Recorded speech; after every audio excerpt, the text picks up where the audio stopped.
Hello, Bethany fifth graders. Mr. Reardon here, and I am going to read you Chapter 5 of Red Dog by Bill Wallace. I have permission to read this by authority of Simon and Schuster, the publishers. Just a recap for those of you who haven't heard any of this story in quite a while, which is most of you. We have four main characters that we've met so far. We have Adam, a 12-year-old boy who's been relocated by his family from Tennessee to a remote part of Wyoming. We have his mother, and then we have Sam, his stepfather. Adam and Sam have kind of an adversarial relationship. And then there's also his younger sister, Laurie. And then a character, although not human, is certainly the red dog of the title, a pup that Adam wants to train to become a hunting dog. So, without any further ado, here is Chapter 5 of Red Dog, which we had read a few pages of before, but we're just going to start the whole thing over. Adam didn't know how long he'd been gone, but it seemed like most of the day.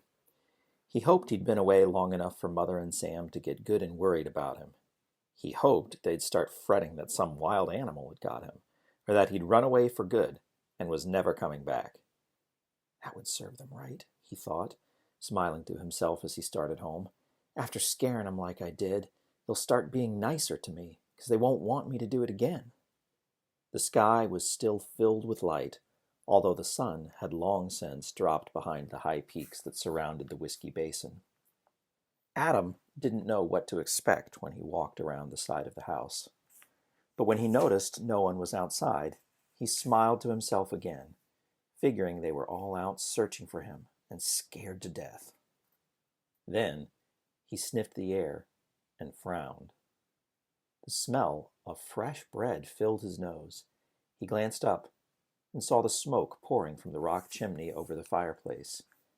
A sound came from the barn. He stared into the half-darkened opening and saw Sam busy at stretching and tanning the hides they had brought back. All of a sudden, he felt his mouth open and his shoulders go slack. They aren't worried about me at all, he thought. Mother's baking bread just like she always does. And instead of combing the woods for me, Sam's messing with his pelts. Feeling half numb and downright confused, Adam flopped down on the porch. He scratched his head, trying to figure out why no one seemed worried. The sound of someone opening the door startled him. He jumped to his feet. Mother ignored him. She cupped her hands toward the barn. Supper's ready. Can you come? Be right there, Sam called back. Then she looked down at Adam, like she expected to see him there the minute she came out. Go wash up and come eat. And that's all she said. She turned and walked back inside the house. Adam got to his feet. Finally, he made up his mind that he wouldn't go in. He'd make Mother come and ask him to come eat.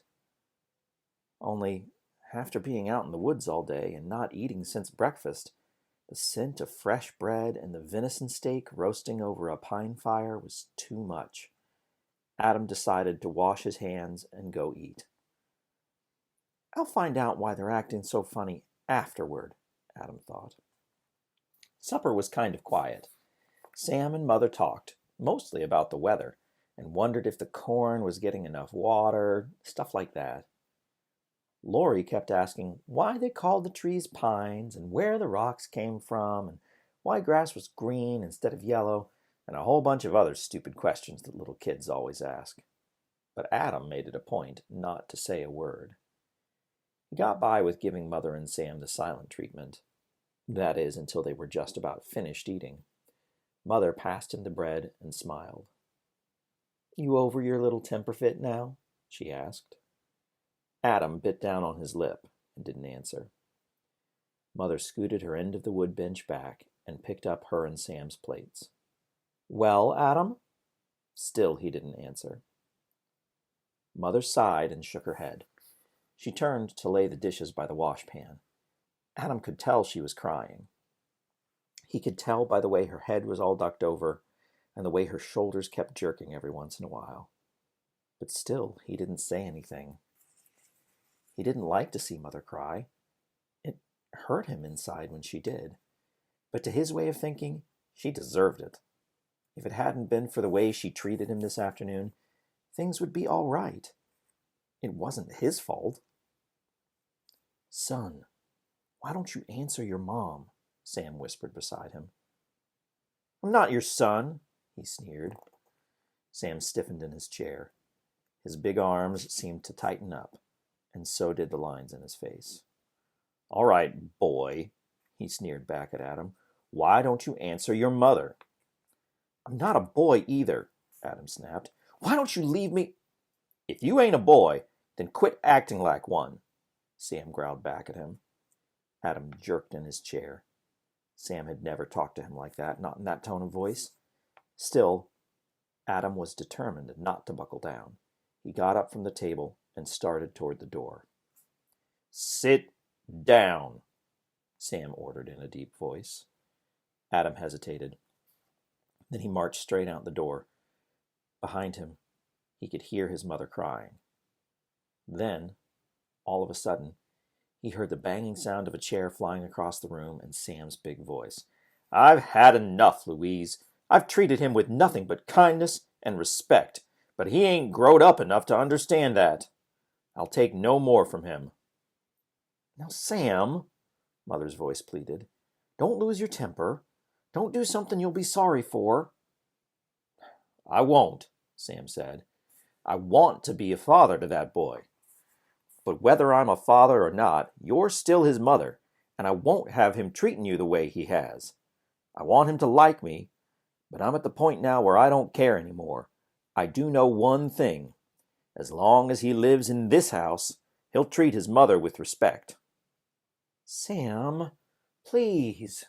"Stay out of it, Louise," he roared at her. Adam had been listening with his ear against the front door of the cabin.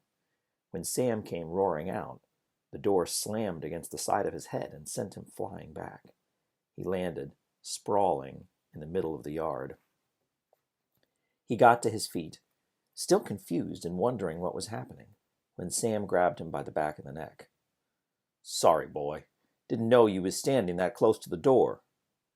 But the way Sam yanked him around and pinched down on the back of his neck didn't make him seem like he was sorry at all. Adam's feet barely touched the ground as Sam hauled him toward the barn. He didn't have time to fuss or argue. He didn't think to hit or kick with his feet. He just went along real peaceful-like, hoping Sam would let some of the pressure off his neck. An old tree stood just beside the west edge of the barn.